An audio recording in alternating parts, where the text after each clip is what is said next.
국정원의 정치 개입 근절 문제는 사실 어제 오늘 일은 아닙니다. 대표적인 정치 개입이자 선거 개입 사건인 국정원 댓글 사건 이후에 박근혜 정부는 개혁을 거론했지만 크게 바뀐 것은 없다는 평가입니다. 국정원에는 박근혜 정권 내내 예를 들면 JTBC를 비롯한 언론사를 담당하는 직원도 있었습니다. 문재인 정부는 이런 비정상적인 시스템을 뜯어 고치겠다는 생각입니다. 윤영탁 기자입니다.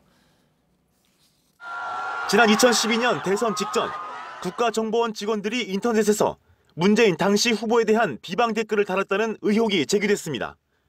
이후 검찰 수사 등을 거치면서 국정원장의 지시로 이뤄진 조직적인 선거 개입 사실이 확인됐습니다. 이 사건을 계기로 국정원 개혁이 진행됐습니다. 과거 공공기관과 언론사, 대기업 등의 정보 수집을 담당하는 직원을 파견하는 관행을 폐지하는 게 주요 골자였습니다. 당시 국정원 정보관들은 해당 기관이나 회사에 출입증까지 받아 버젓이 출입하면서 정보 수집 활동을 해왔습니다. 하지만 이후로도 출입이 담당으로 바뀌었을 뿐 정보 수집 활동은 크게 달라지지 않았습니다.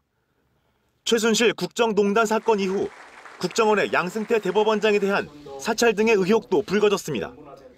2015년에는 국정원 불법 감청 의혹이 터졌습니다.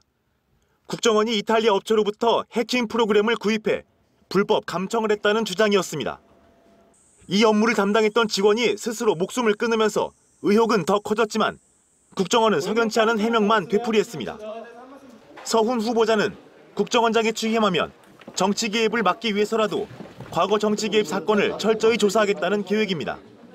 JTBC 윤영탁입니다.